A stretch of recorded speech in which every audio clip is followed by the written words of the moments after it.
Unit 6 I love you teacher. હું તમને પ્રેમ કરું છું teacher. Helen Keller became deaf and blind when she was very young.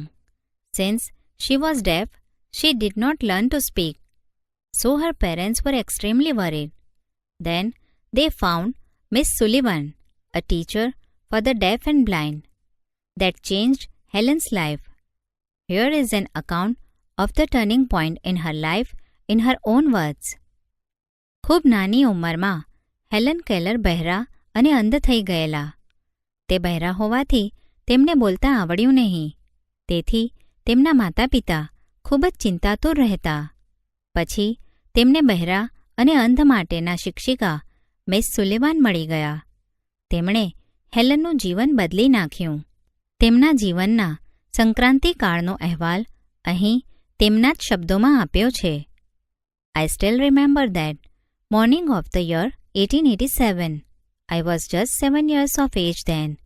My teacher, Anne Sullivan, come to our house that day.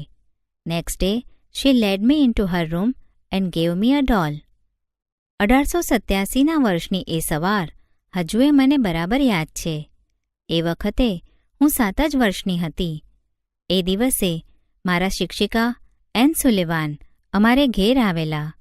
બીજે દિવસે તેઓ મને તેમના રૂમમાં લઈ ગયા અને મને એક ઢીંગલી ડોલ આપી. I played with it for a while. Then Miss Sullivan made some finger movements on my palm. It was an exciting experience. I got interested in that play and started imitating the movements she made with her finger. When I finally succeeded in doing that correctly, I was thrilled. I didn't know that I was spelling DOLL. થોડી વાર હું તેનાથી રમી. પછીથી miss સુલેવાને મારી હથેળીમાં આંગળી ફેરવી. એ રોમાંચક અનુભવ હતો.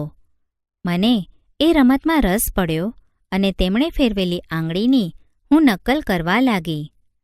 હું જ્યારે એ બરાબર કરવામાં સફળ થઈ ત્યારે હું ઉત્તેજિત થઈ ઉઠી. મને ખબર નહોતી કે હું ડોલનો સ્પેલિંગ કરી રહી હતી.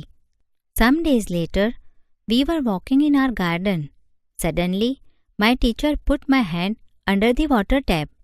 As the cool flow of water ran over one hand, she spelled water on my other palm.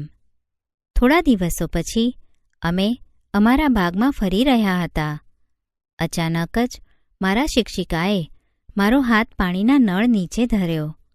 ઠંડા પાણીની ધાર મારા હાથ પર પડી રહી હતી. ત્યારે તેમણે મારી બીજી હથેળી પર વોટરનો સ્પેલિંગ લખ્યો. We played this game every day, touching different objects. It awakened my soul. I came to know that everything had a name. Now, each name gave birth to a new thought. Every object I touched seemed to throb with life. Aha! I was connected with the world through all the words. જુદી જુદી વસ્તુઓને સ્પર્શ કરી અમે રોજ આ રમત રમતા. આથી મારો આત્મા જાગી ઉઠ્યો. દરેક વસ્તુને નામ હતું તેની મને ખબર પડી. હવે દરેક નામ નવા જ વિચારને જન્મ આપતું. હું જેને સ્પર્શ કરતી તે દરેક ચીજ મને જીવંત લાગતી. અરે, બધા જ શબ્દો દ્વારા હું વિશ્વ સાથે સંપર્કમાં આવી હતી. Miss સુલેવાન used to take me to long walks every morning. I had a lot of questions to ask. I would write something on her palm and in turn she would talk into my palm as people talk into baby's ear. My teacher satisfied my curiosity. Now everything around me was full of life, love and joy. રોજ સવારે miss સુલેવાન મને દૂર સુધી ફરવા લઈ જતા હતા. પૂછવા માટે મારી પાસે અનેક પ્રશ્નો હતા. હું તેમની હથેળીમાં કંઈક લખું અને બદલામાં તેઓ જેવી રીતે લોકો બાળકના કાનમાં કંઈ કહે છે તેવી રીતે મારી હથેળીમાં લખતા. મારા શિક્ષિકાએ મારી જિજ્ઞાસા સંતોષી. હવે મારી આસપાસની દરેક વસ્તુ મને જીવન, પ્રેમ અને આનંદથી ભરેલી લાગતી હતી. The second stage of learning was more difficult. It was also based on the sense of touch. Miss Sullivan would speak a word and ask me to touch her lips and throat slowly. I learned to speak through the movement of the lips and the vibration in the throat. When I uttered my first word, it gave me boundless delight. અમારા શિક્ષણનો બીજો તબક્કો વધારે અઘરો હતો. એ પણ સ્પર્શેન્દ્રિય પર આધારિત હતો. મિસ સુલેવાન એક શબ્દ બોલે અને મને તેમના હોઠ અને ગળાને ધીમેથી સ્પર્શ કરવા કહે. હોઠના હલનચલન અને ગળામાંની કંપનથી હું બોલતા શીખી. હું જ્યારે મારો પ્રથમ શબ્દ બોલી ત્યારે મને અપરંપાર આનંદ થયેલો. Now I started talking with my toys, stones, trees and birds in the garden. I felt amazed and delighted as my sister ran to me when I called her and my dog obeyed my commands. I was able to speak. It was a miracle. હવે હું મારા રમકડા, કાંકરા અને બાગમાં વૃક્ષો અને પંખીઓ સાથે વાત કરવા લાગી. મેં જ્યારે મારી બહેનને બોલાવી અને તે મારી પાસે દોડતી આવી ત્યારે મને આશ્ચર્ય અને આનંદ થયા. ઉપરાંત મારો કૂતરો મારી સૂચનાઓનું પાલન કરતો હતો. હું બોલી શકતી હતી. એ એક ચમત્કાર હતો. When I studied seriously, it seemed more like play than work. Whenever anything delighted or interested me, Miss Sullivan would talk about that as if she were a little girl herself. She taught subjects like science by making it so interesting that I remembered everything. હું ગંભીરતાપૂર્વક અભ્યાસ કરતી ત્યારે પણ મને એ કામ કરતા રમત જેવું વધારે લાગતું. જ્યારે મને આનંદ થાય કે રસ પડે ત્યારે મિસ સુલિવાન જાણે કે પોતે જ એક નાની છોકરી હોય તેમ તે વિશે વાત કરતા. તેઓ વિજ્ઞાન જેવા વિષયોને એટલા તો રસમય બનાવીને શીખવતા કે તેમણે શીખવાડેલું બધું જ મને યાદ રહેતું. Finally, my teacher began teaching me to read. I first raised letters and later on read with Braille. I learned to write with both ordinary as well as Braille typewriter. I was well on my path to becoming a well-educated person. I was provided all the possible opportunities to develop my abilities and I made the maximum use of them. છેવટે મારા શિક્ષિકાએ મને વાંચતા શીખવવાનું શરૂ કર્યું. પહેલાં તો મેં ઉપસેલા અક્ષરો વાંચ્યા અને થોડા સમય બાદ બ્રેલ લિપિમાં વાંચતા શીખી. હું સાદા તેમજ બ્રેલ ટાઈપરાઇટર વડે લખતા શીખી. હું એક સુશિક્ષિત વ્યક્તિ બનવાના માર્ગ પર પ્રગતિ કરી રહી હતી. મારી ક્ષમતાઓને વિકસાવવાની બધી જ શક્ય તક મને આપવામાં આવી અને મેં તેનો મહત્તમ ઉપયોગ કર્યો. I developed great confidence and I even visited the President Cleveland at the White House. મારો આત્મવિશ્વાસ ખૂબ જ વધ્યો અને હું વ્હાઇટ હાઉસમાં રાષ્ટ્રપ્રમુખ ક્લીવલેન્ડને પણ મળી. In 1890, at the age of about 10, I moved to the Perkins Institution. Here, my teacher, Anne Sullivan, continued to teach me. I could make friends with other blind children here. My loneliness began to disappear and my progress of learning improved quite well. I learned Latin, German and arithmetic. 1890માં લગભગ 10 વર્ષની ઉંમરે મેં પર્કિન્સ ઇન્સ્ટિટ્યુશનમાં પ્રવેશ લીધો. અહીં મારા શિક્ષિકા N સુલિવાને મને ભણાવવાનું ચાલુ રાખ્યું. અહીં બીજા અંધ બાળકો સાથે હું મૈત્રી કરી શકી. મારી એકલતા દૂર થઈ અને મારા શિક્ષણની પ્રગતિ ઘણી સારી થઈ. હું લેટિન, જર્મન અને ગણિત શીખી. In 1896, I moved on to the Cambridge School for Young Ladies in Massachusetts. This was really a great achievement for a lady like me who was blind, deaf, and could barely produce sounds for communication. I began writing poems and stories. 1896માં મેં મેસેચ્યુસેટ્સની Cambridge school four young લેડીઝમાં પ્રવેશ લીધો.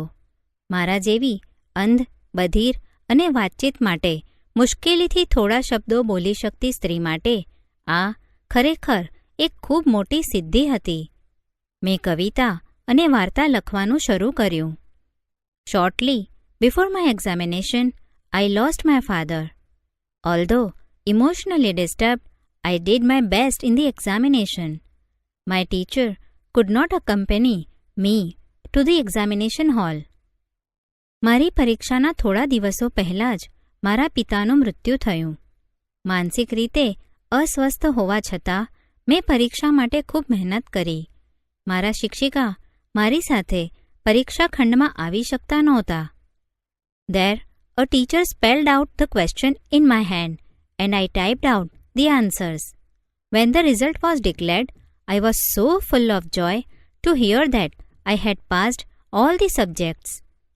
ત્યાં એક શિક્ષક મારા હાથમાં પ્રશ્નો લખતા અને હું ઉત્તરો ટાઈપ કરતી. જ્યારે પરિણામ જાહેર થયું ત્યારે બધા જ વિષયોમાં હું ઉત્તીર્ણ થઈ હતી. તે જાણીને મને ખૂબ જ આનંદ થયો. I remember my first day at the Radcliffe College in 1900. I knew there were challenges in my way, but eager to overcome them.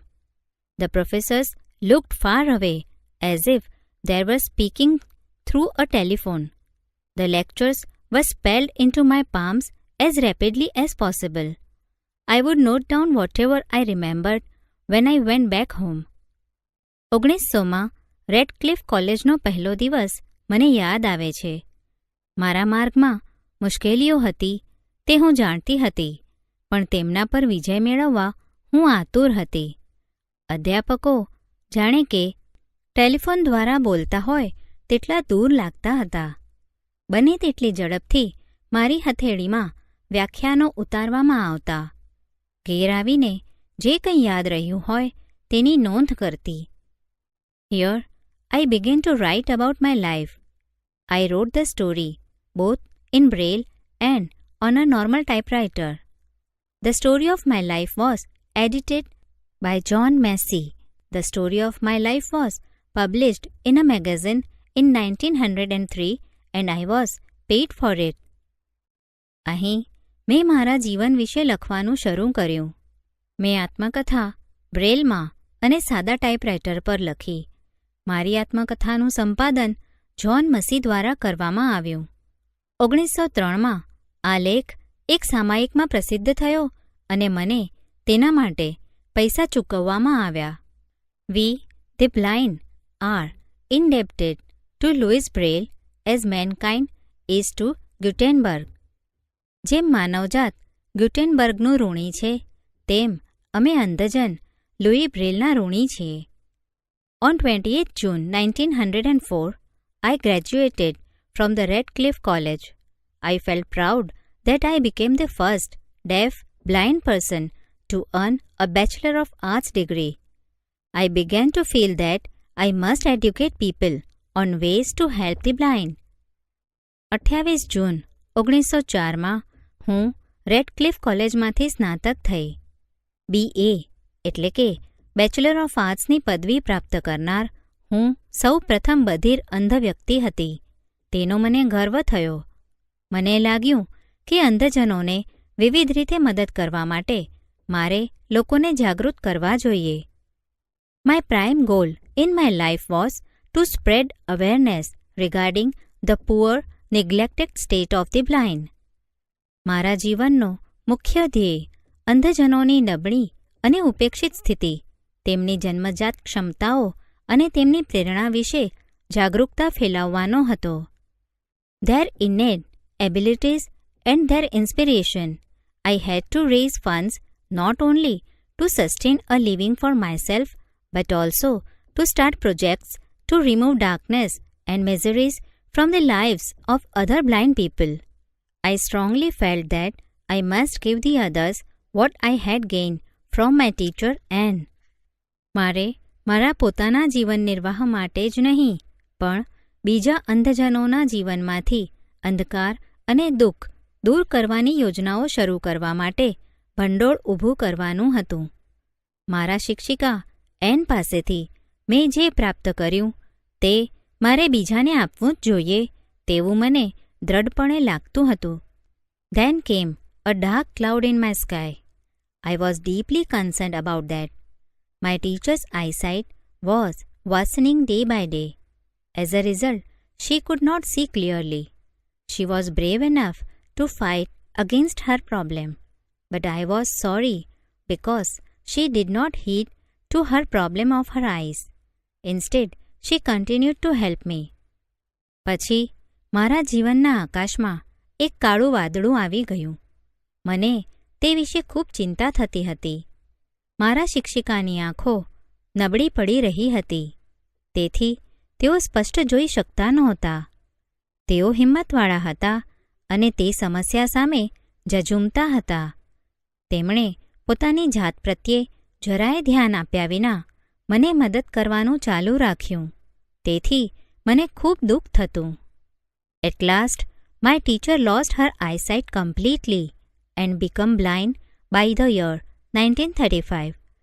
She sacrificed it was her eyesight for me. છેવટે મારા શિક્ષિકાએ તેમની દ્રષ્ટિ ગુમાવી અને 1935માં તેઓ અંધ થઈ ગયા.